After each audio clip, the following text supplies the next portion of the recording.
Dobrodošli v Showcastu. Moje ime je Petra Kalan in vi spremljate prvi slovenski podcast, ki ima ime bolj šokantno od vsebine. Danes v svoji družbi pozdravljam Jureta Jamnika, ki je na slovensko medijsko sceno priletel kot en zvezdni utrinek. Je magister psihologije, biopsihologije, na družbenih omrežjih nas pa razveseljuje s takimi komičnimi vsebinami, ki se mi zdi, da nastavljajo ogledalo družbi, so pa tudi njemu v zabavo. Je človek, ki zrihta gig za en mio in obrača kovance v raziskovalne namene. In z mano je, kot sem že omenila, Jure Jamnik. Lepo pozdravljen. Živijo, hvala za vabilo. Zdaj lahko se tikava, ne? Deva se. Sva verjetno neki generacija, sklepam. Starejši si od mene, predvidevam. Tam. Potem bi mogel ti mene vikati. No. Jure, zelo sem vesela, da si prišel. Zdaj, to je tvoj prvi podcast, ne? Prav prvi podcast, ja. In kako se počutiš? Ja, stresno je. Zelo stresno. Sam sem nekaj včasih želel snemati neke podcaste v enih letih. Sem nekaj začel z enim kolegom, pa je bilo logistično zelo naporno. Nismo imeli tako kot vi, ki to štima, ampak se vse mogel sam, vse luči sam, vse kamere sam, vse montirati. Tako da na koncu je ta obilica dela pretehtala in smo objavili zgolj, mislim, da 3 epizodice. In kakšne so bile tematike? Ideja je bila, naslov podcasta je bil Profil in sva s tem kolegom, Mark Džomostagič, moj komični in zasebni prijatelj, sva vabila tako neke dokaj neznane, ne moram reči brezvezdne, ker niso bili brezvezdni, ampak niso bili neki javni liki, ljudi z nekimi zanimivimi zgodbami. Imela sva čebelarja, imela sva pisca hororja, imela sva, še enega sva imela, če so bili 3, ampak zdaj se ne spomnim. Je pa to na spletu lahko. Je pa na spletu? Bomo pogledali. Dajte pogledati.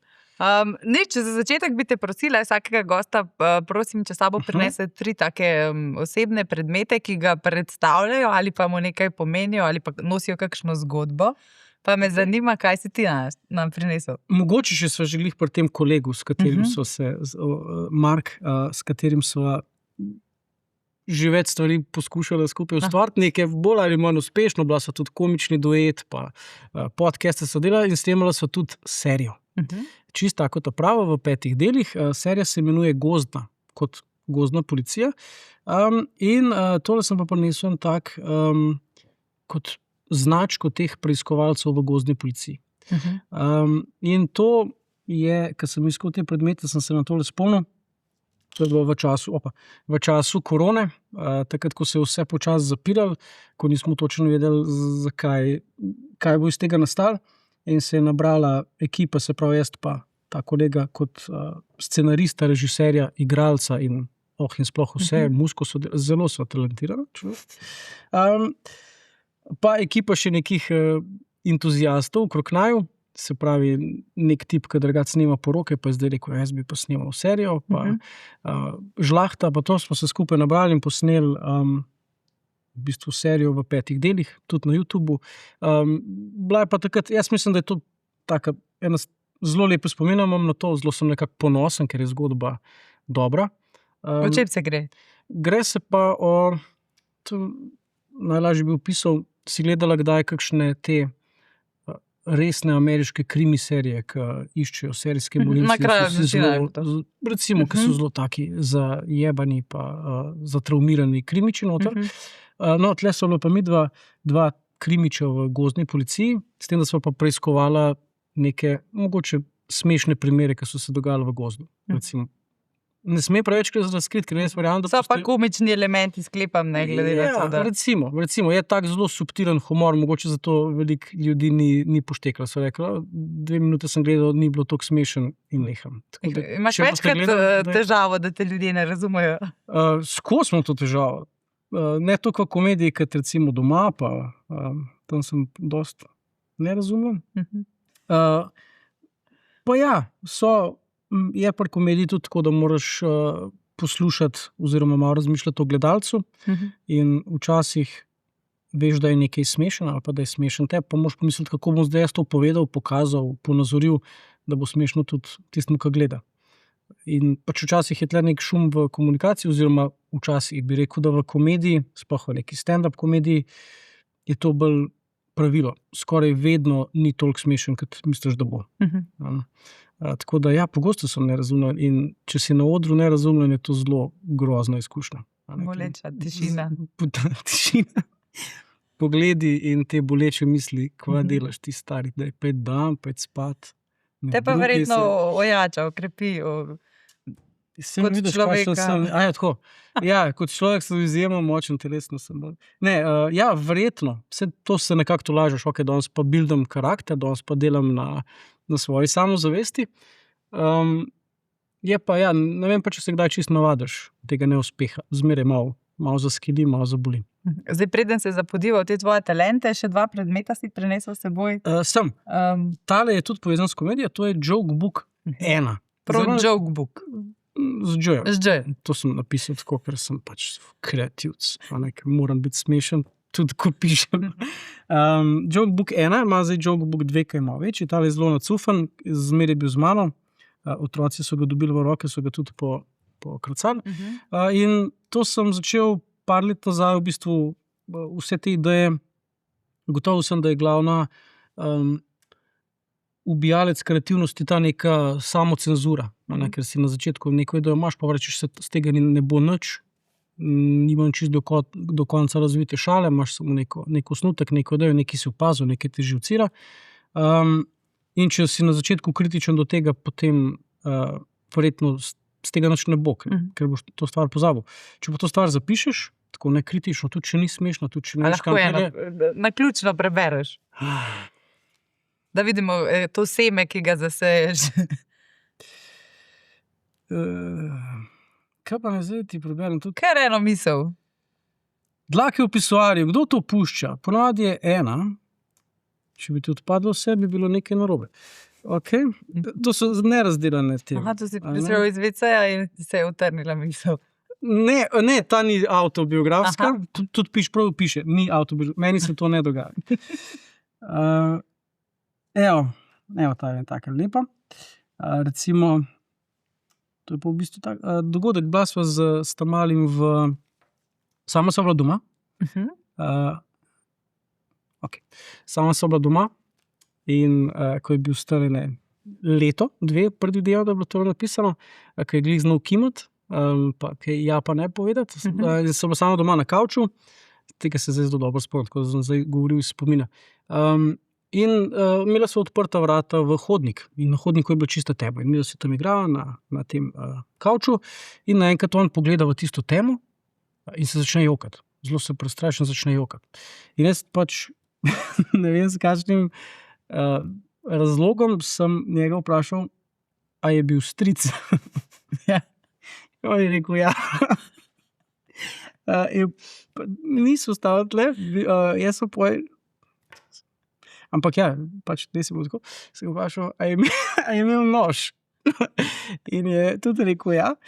Tako da ja, tle na koncu je pa punchline tega joka, oziroma te zgodbe, da na koncu je bil res tisto noč en stric z nožem v hiši. In to sem bil jaz, ker sem pač šel po nož, pa sem preiskal bajto, da ni aktivno. Tako da evo, to je zdaj neka stvar, na katero sem pozabil in mogoče bom iz nje naredil enkrat nekaj. Verjetno pa ne. Z večine stvari nič ne rata. To je tudi eno pravilo komedija, da moraš zelo veliko pisati, pa zelo veliko testirati, da na koncu dobiš nek material, ki pa mogoče kresne. Ki uspe. Ja. Tretji predmet. Tretji predmet je pa, Turica. Kako bi temu rekli na lep način, iztrebek. Mislim, da je človeški, če se ne motim. To je pa mogoče, sem pa to zbral, to mi kupil foto, ker sem bil v osnovni šoli. In to je drug drek, ki mi ga je pa kupil. Ker ta prvi drek je bil, to se ful spomnim in nikoli več nisem takih dobil, v eni taki prozorni neki skledi in v nekem takem gelu. In to se vse premikalo in je bil res tako dober in meni to pač kupil, zato ker je vedel, da imam drek. Mislim, da me bo to zabavalo, ker sem bil zmeraj, sem bil malo tako tak, kako bi temu rekel, Navihan. Ja, in to je še kar bi v glavi odzvanja, da je to drugi drek. Ja, drugi drek. No, in prvi ta, ki se je premikal, se ga niso seveda v šolo, a ne, fotor mi je pokazal kakšen dober trik, da kdo ostane, mu daš od spod in pa se zadereš, ki se je, ja, hvala ti za te dobre nasvete. No in jaz sem potem ta prvi dan, ker sem bil tam za neke vasi, ker ni vedno avtobus vozil in smo čakali do 2:30 na tisti bus, smo bili v neki podaljšano bivanje, kaj je bilo to. Pravno smo se s tistim drekom žogali tam in se je prilepil na strop in potem smo šli čistilki ukraditi oziroma si sposoditi od nje metlo, da bomo tisti dobili dol in na koncu smo ga razpacali na tako meter krat meter. In tisti je bil še, to se je zgodilo recimo v 4. razredu, ker sem v 9. zapuščal, je bilo to še zmeraj tam. Tako da ja, ta je pa zdaj bolj ta varen, tega lahko vmečeš v tla in je res super, no res. Sem zelo zadovoljen. Mislim, da tako srečno, sproščeno otroštvo. Tako, ja, to sem prinesel zato, ker me spomnim to, da sem pač od zmeraj imam tako, se rad hecam. In imaš po očetu očitno ta smisel za humor. Ja, foter ima kar smisel za humor, to moram priznati. Spremlja kaj te tvoje podvige viralne? Ja, spremlja, celo Instagram si je naložil, tako da oba dva zmot, sicer ne znate glih uporabljati tega, kje pa imaš zdaj to, kje pa jaz zdaj to vidim. Jaz to kliknem, pa mi pa pokaže, pa ni več. Tako da zdaj smo v tej fazi, ampak ja, imam doma recimo, da spodbudo. Vse nasmejita? Vse. Pokomentirata?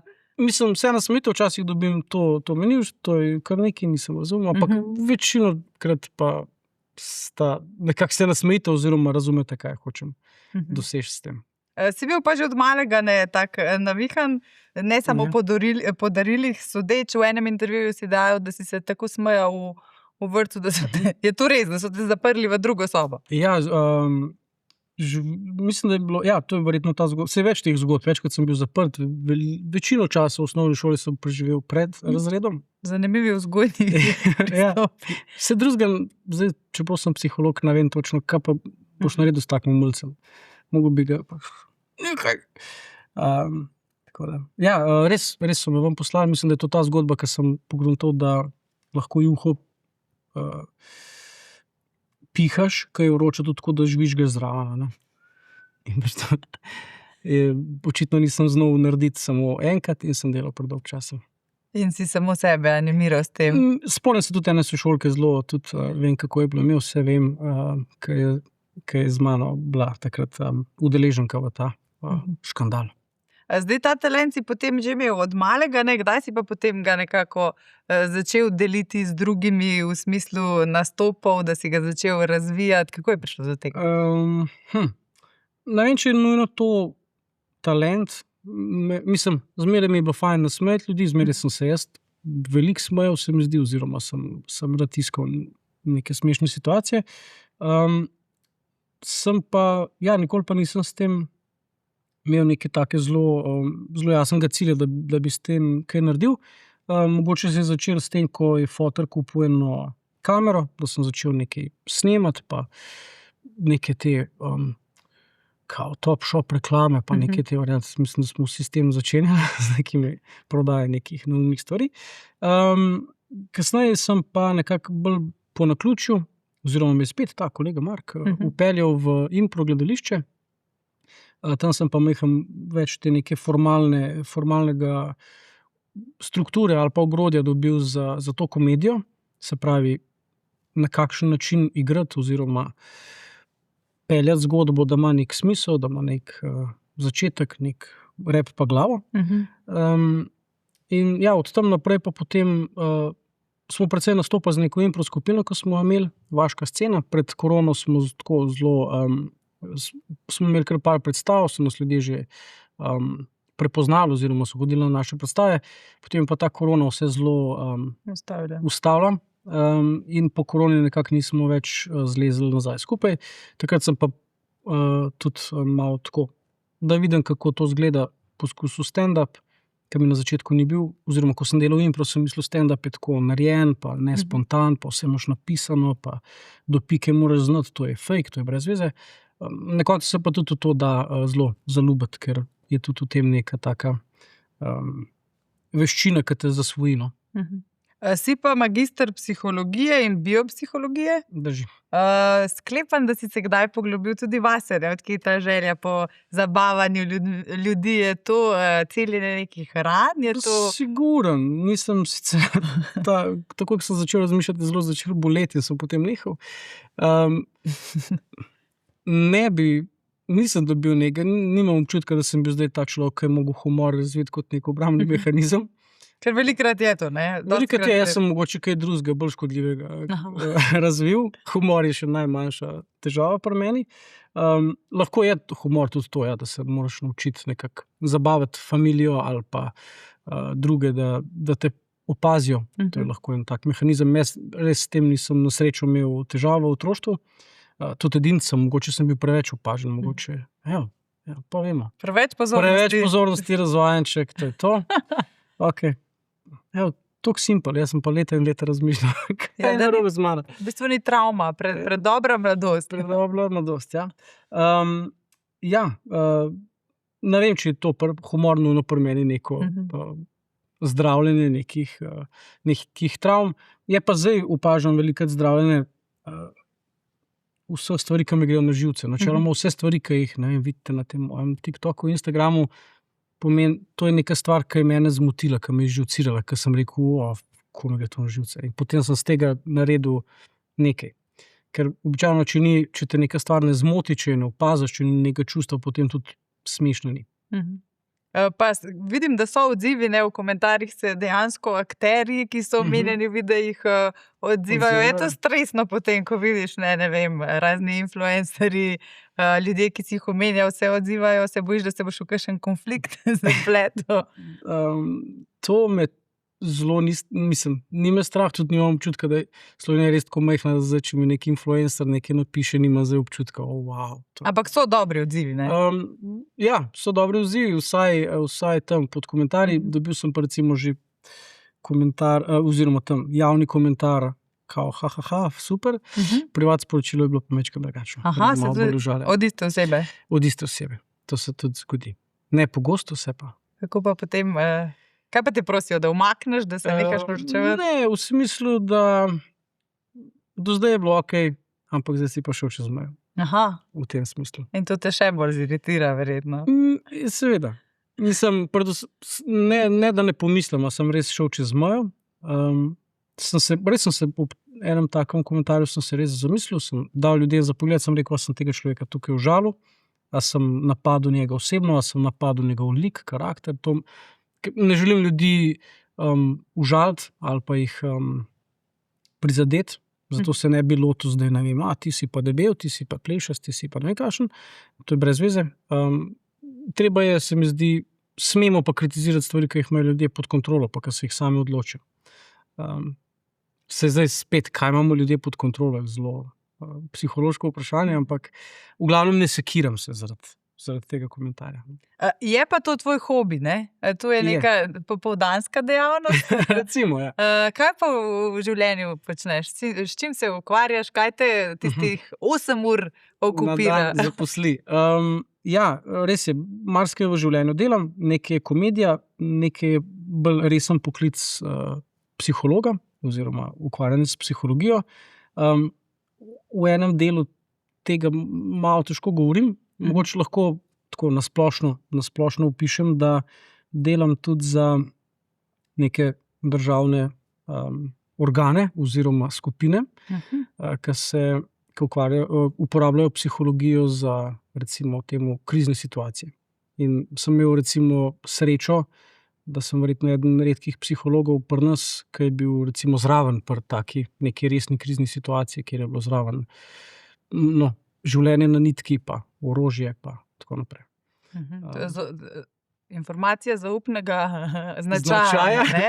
Ja, načeloma tega dela svojega življenja ne razglašam, ker se mi mogoče ne zdi pametno to mešati. Je pa to področje neke krizne komunikacije zelo, z vidika psihologije me zelo impresionirano, ker je ogromno nekih elementov, ko v taki situaciji pretehtajo, ali bo šlo v pravo smer, ali pa ne bo. In poleg nekih taktičnih ali pa okoljskih dejavnikov je psihologija velika tisti dejavnik, ki pretehta, kam se bo situacija obrnila. Iz teh mogoče situacij lahko tudi kdaj kakšen navdih, kakšen video črpaš, ali to bolj za črni humor? Ja, nisem še. Velikrat so to, v samem bistvu so vse te situacije neke tragedije, velikrat, tako da tle je humor težko najti. Najdem humor pri sebi v smislu neke predelave takih stresnih stvari, tam mi humor pride prav, javno pa o takih stvarih ne debatiram oziroma jih ne razglašam. Potem pa biopsihologija, to je pa tudi ena zanimiva, kar taka novejša veja znanosti. Kaj pa je to? Kakšen del tvojega življenja? Jaz sem bil v bistvu nisem bil prvi študent, prva generacija tega študija, ki se je odprl na Univerzi na Primorskem, ker me je predvsem potegnil ta bio del, se pravi možgani, pa genetika, pa se pravi nek ta biološki vidik človekove duševnosti. Zato malo sem ugotovil, da sem v bistvu dosti preneumen, da bi ta bio kdaj, ne pa res sem hecal. Je pač to tako kompleksna stvar, da mogoče razumem neke osnove, zdaj bolj me pa vleče neka ta klasična psihologija ali pa ta neka praktična psihologija. Zato sem pa pač moraš imeti večje možgane. Kaj pa hipnoterapija? Tudi s tem se ukvarjaš? Tudi se s tem ukvarjam. Kakšna terapija pa je to? Zdaj, kaj lahko spreminjaš s to vrsto terapije? V hipnoterapiji v bistvu delamo lahko vse, kar delamo z običajnim pogovorom ali pa psihološkim svetovanjem, psihoterapijo, samo da delamo to v majčkeno drugačnem stanju zavesti. To je nek pol sen, kako je to? Je kakšen poseben postopek priprave pacienta oziroma klienta? Boljši klient. Ja. Je to poseben postopek, reče se mu indukcija, se pravi nek postopek, ki klienta spravi v to spremenjeno stanje zavesti.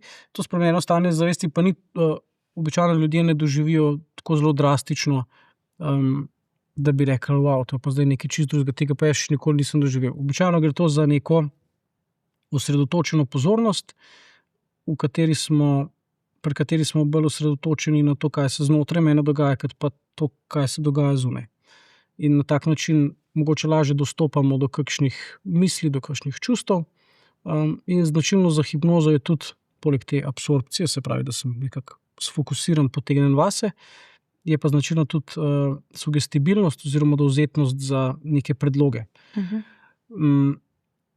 To je pa zaradi tega, ker se med postopkom hipnoze na nek način utišajo ali pa celo izključijo oziroma zmanjša se aktivnost delov možganov, ki so odgovorni za primerjanje, samoanalizo na nek način, za povezani z identiteto, se pravi, kdo sem jaz, kaj jaz sem lahko, kaj jaz ne morem biti.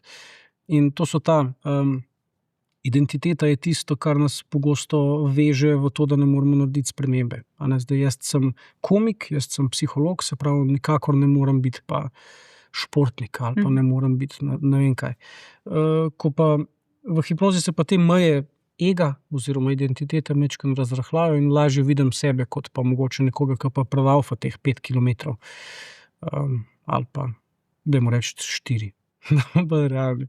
Tako da hipnoza je z tega vidika zanimiva. Mogoče kakšno stvar naredimo hitrejše ali pa lažje. Je malo skrajšan postopek.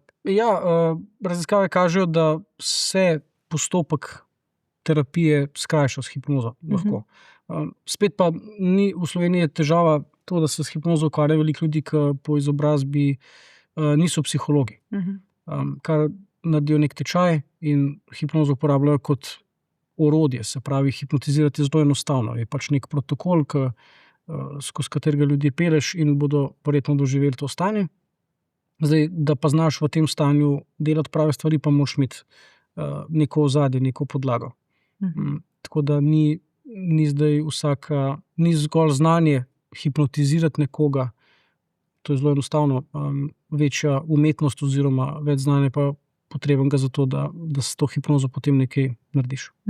Lahko nekoga, ne vem, kako ne po domače rečem, zašuštramo, če ne poznamo teh protokolov. Lahko, ampak ne enako. Damo napačne sugestije, recimo. Lahko bi bilo to težava, načeloma zašuštramo do te mere, kot bi zašuštrali z običajnim pogovorom. Se pravi, odpiramo neke teme, na katere človek še ni pripravljen, odpiramo neke rane, ki še niso, na katere človek ni pripravljen jih odpirati. Tako da se narediti škoda. Sigurno. Zato je treba biti pri tem previden. No, zdaj sem ravno našla eno povezavo, ne odpiraš rane. Tako kot s svojimi videi velikokrat odpiraš rane, ja, tudi v svojem poklicu. Te rane so pa res različne. Moram priznati, da zdaj sem zadnje dni malo se zabavala, ko sem gledala tvoje videe in odkje priletijo te ideje? Res se spuščaš, ne vem, na take zelo človeške stvari, od vremena, vzgoje, sosedskih odnosov.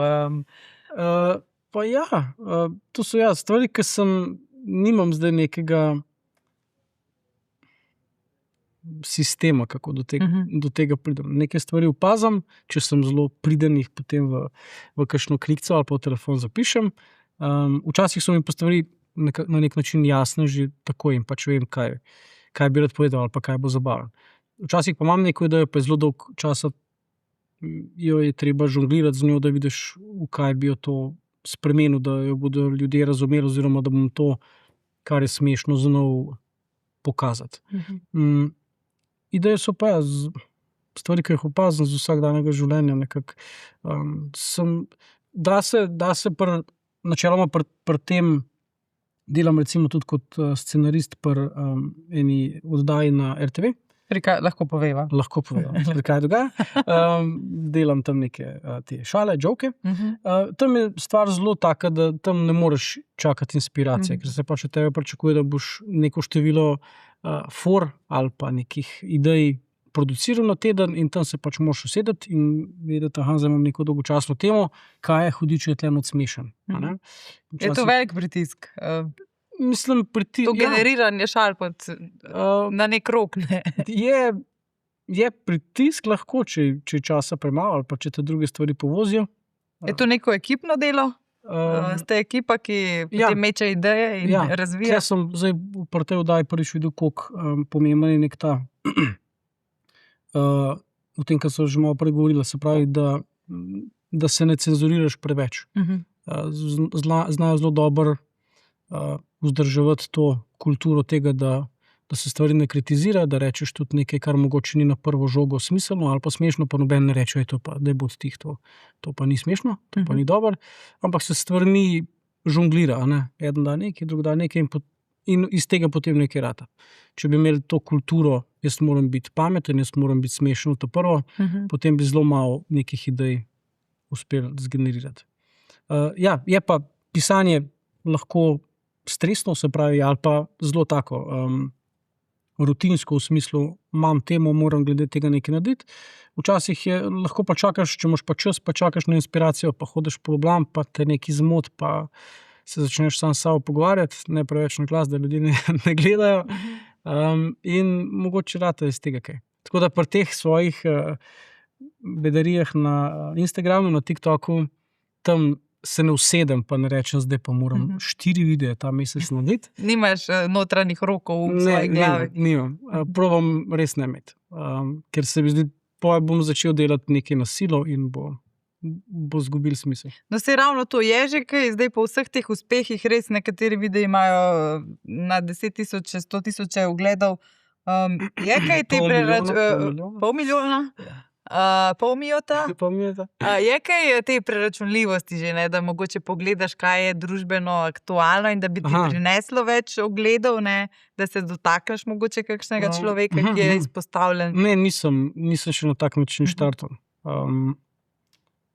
Tudi mogoče, ne vem, te stvari, ki sem jih delal mogoče z nekimi znanimi, se mi zdi, da sem naredil na neke 2 let, 3 leta stare vsebine. Tako da neke aktualnosti trenutno ne iščem. Če bi jo najdel,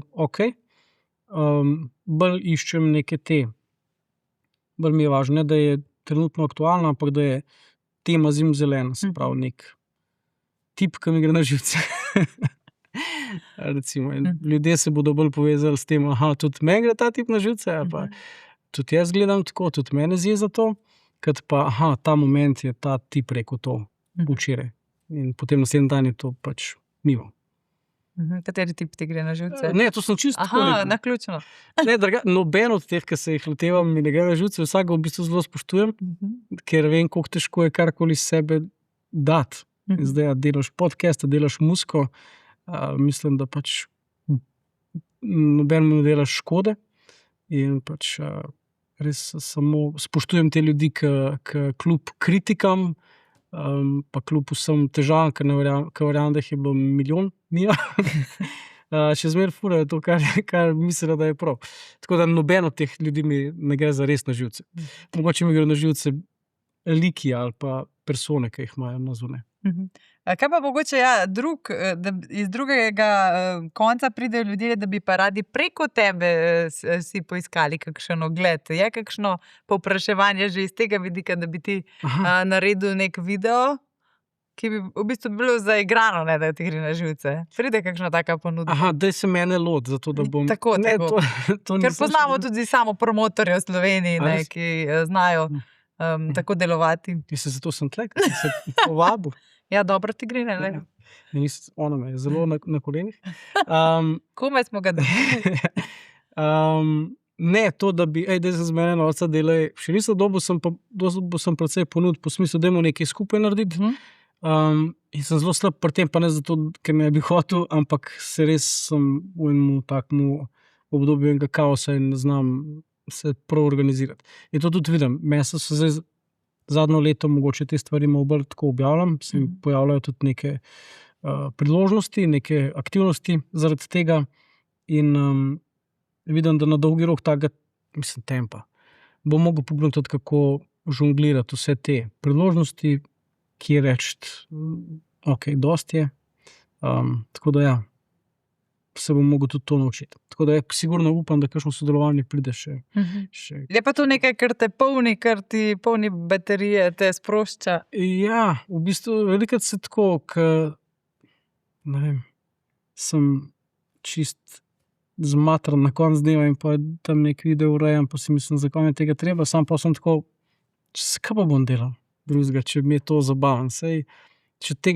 Če ne delam, razmišljam o tem, kva bi bilo fajn narediti.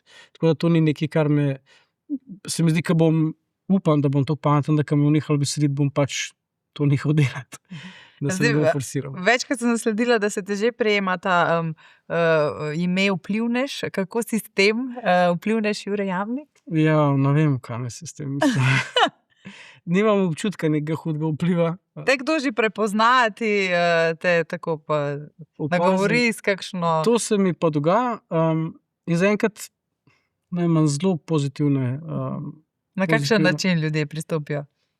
Na razen način. Mislim, skoraj vedno zdaj v trgovini vidim, to se velikrat hecam, pač, da ljudje ne razumejo, da pač oni mene vidijo, jaz pa njih ne, skozi ekrano, ker mi kar živijo. Imam občutek, da se poznate. Ja, nek tak občutek, kar je v bistvu dober, ker očitno sem komuniciral z nekim takim tonom, ki je ljudem domač. In ja, zmeraj, smo gledali to, smo se smejali, ne vem, tako najbolj take bizarno, da sem videl, da je ena kolesarka me videla in se pelala in potem je očitno razmišljala, kdo je ta tim in potem se je spomnila tle v Ljubljani in se je obrnila in je prišla nazaj in je rekla, sorry, kam motam, ampak samo da povem, ful fajn, ful rada gledam videe. In ti dajo spodbudo, ne? Ja, zaenkrat me ne moti. Ne vem, kako bo to zgledal v savni srečo nekaj tega oboževalca. Vedno je lahko to nek navdih za nove vsebine. Za nove vsebine, ja. Sicer v savni ne vem, kakšne bi... Pustimo se presenetiti.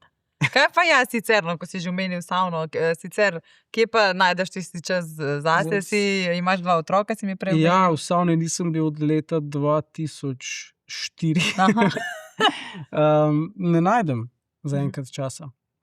Mislim, imam ta čas rezerviran za familijo, ker probam biti čim manj na telefonu, pa pisati, pa razmišljati. Mi pa te stvari dosti časa vzamejo, to pa res. Preveč mogoče, preveč zato, da trenutno imam občutek, da če bom tako nadaljeval še 1 leto, ne bo dobro, bom padel v nek burnout, kako bi se temu rekel. Tako da ja, zdaj počasi poskušam ujeti ta ritem tega, da lahko te stvari delam, pa da jih hkrati ne bom zasovražil, ker bojo preveč me bremenile. Kako pa recimo tvoja družina, partnerka, kako spremljajo ta tvoje ustvarjanje? So kritični, se nasmejijo? Ja, več imam pozitivno spodbudo. Ti da kakšno idejo kdaj? Zdaj, da bi ona rekla, Jure, tukaj sem pa napisala nekih par istočnic, to ne. Uspem pa ponovati pa ono prvi filter, ki predebatiram, aj to smešen. In če reče ja, se izkaže potem, da je dober filter. Če reče ne, potem verjetno ni, je dober filter. Ne uspem pa dobiti pred kamero, da bi z mano nastopil. Ne. Da bi kakšne zakonske trenutke, ne. To so tudi zelo komične situacije, lahko neverjetno. Lahko so komične, lahko so zelo tragične, marsikaj se lahko zgodi. Kako pa si kot oče, si v tem svetu zdaj viralnem, TikTok, Instagram, verjetno premišljuješ, kako bo, ko bosta otroka želela vstopiti v ta svet? Ne še, zdajle si mi dala. A ko boste oni hotela ratati influencerje? Ja, če boste imela to željo, ne? Upam, da ne. Ne vem, ne bom jih pa nobeni stvari uviral, kar upam, da lahko najdla nekaj, kar jih bo veselilo to, kar mene ta komedija, ker se mi res zdi, da me vleče naprej, da ni zdaj to ta nek moram, ampak je hočem, ta nek me nekaj vleče. Bolj me skrbi, mogoče ta vstop v digitalni svet. Imaš kakšne meje, kdaj se bo zgodil? Ja, čim poznaj. Zdaj ta malo star 3 leta, zdaj je prvič, da smo kakšno risanko pogledali, tako zelo počasno, kakšno to staro, ampak v nič ga ne silimo in poskušamo to čim bolj umeti. Ker se mi zdi, da ni nekih bistvenih prednosti, če se jim tehnologija predstavi zgodaj. Ker naučili se bodo itak. Zdaj ni, da če boš po 10 dobil telefon ali ne vem kam, bodo takrat imeli, boš pa neandertalc, pač ne boš. Zelo hitro usvojiš teh nekaj funkcij. Zdaj, ena stvar, s katero se pa še ukvarjaš, je pa snemanje oddaje na RTV o denarju. Ja, res je. Kako pa si s tem poznavanjem? Pač pojma nimam. Pojma nimaš? Pojma nimam. In dobim tisti scenarij in sem tako, to vse o denarju obstaja. Si se kaj koristnega naučil zdaj bolje? Ja, pač razumem neke osnovne te izraze, celo razmišljam, a bi mogoče jaz mogel kam vlagati, a bi mogel tistih par evrov, kar na mesec ostane, dati kam drugam v štumf. Zaenkrat razmišljam o tem. Mi je pa zelo fajn, ker imam možnost prek tega govoriti z različnimi strokovnjaki in dejansko zvem kaj koristnega. Ker v tem res, ko me ta urednik klical, da bi me imeli, je rekel, že Jure, urednik ta tukaj, snemamo oddajo o finančni pismenosti in potem sem ga pa jaz prekinil, sem rekel, in iščete nekoga, ki je finančno nepismen. Čestitam, najdel z tega. Nekaj v tem smislu. Ker pač res v tem nimam pojma in tudi me nikoli ni zanimalo. Imam nek mogoče odpor do tega, do denarja. Ne tako, da ga ne maram imeti, ampak do tega razmišljanja o tem, to mi pa ni blizu. Moraš odpreti vrata, se veš, denarju, da pride. Manifestirati. Saj si imel celo en video, če bi denar potrkal na vrata. In kaj bi mu jaz naredil?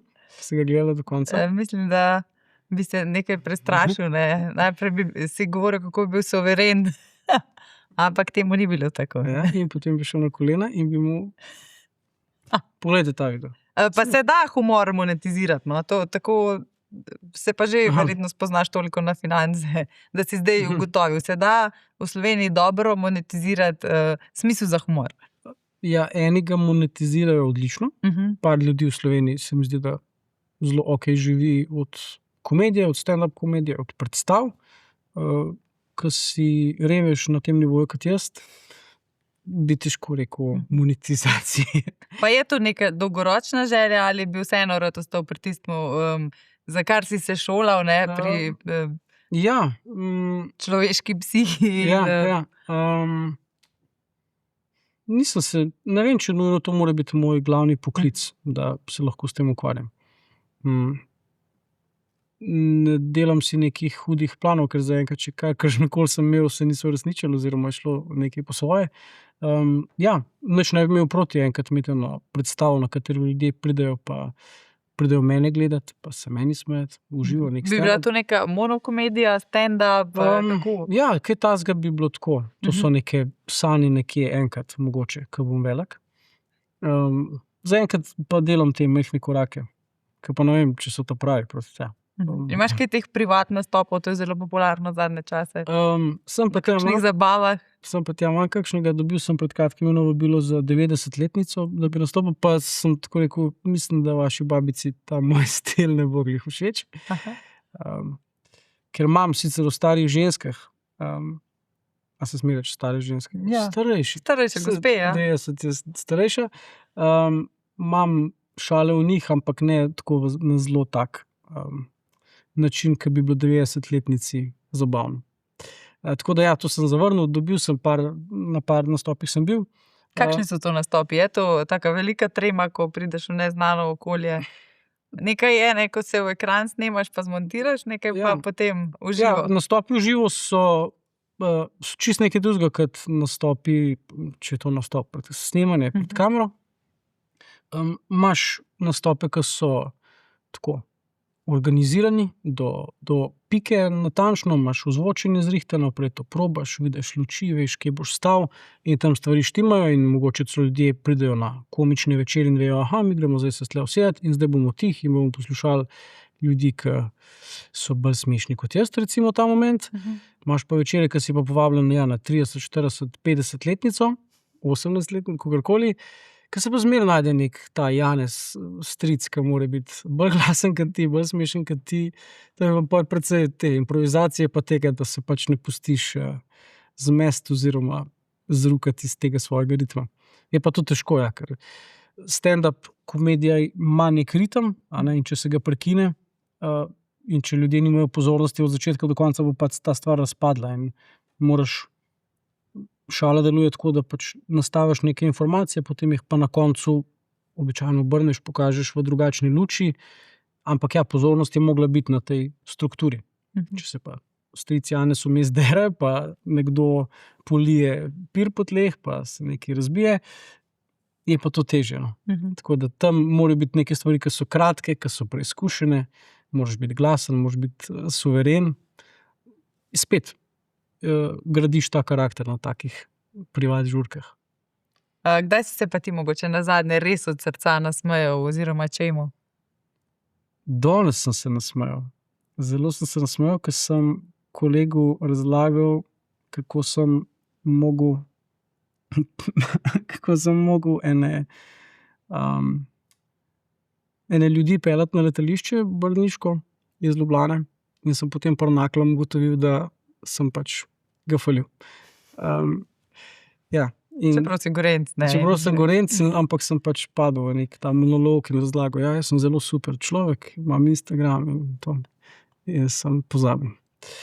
In ja, težava stvari, ki tudi v tem imam štos, kako smo se smejali. Ponovadi je to, ko govoriš nekaj smešnega, nikoli ni smešno. Tako da nikoli ne smeš smešnih stvari, ki so se ti zgodile,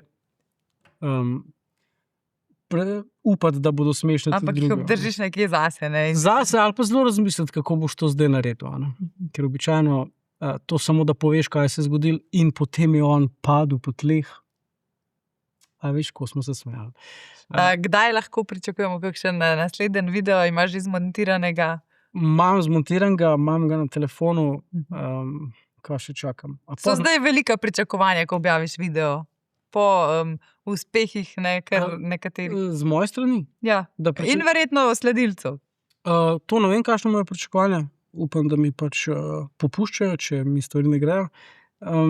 Pričakovanja pa, kaj pa jaz vem? Niti ne, se ne obremenjujem s tem, kaj se bo z tem videom zgodil, bolj mi je zanimivo, to pa očitno ni šlo skozi.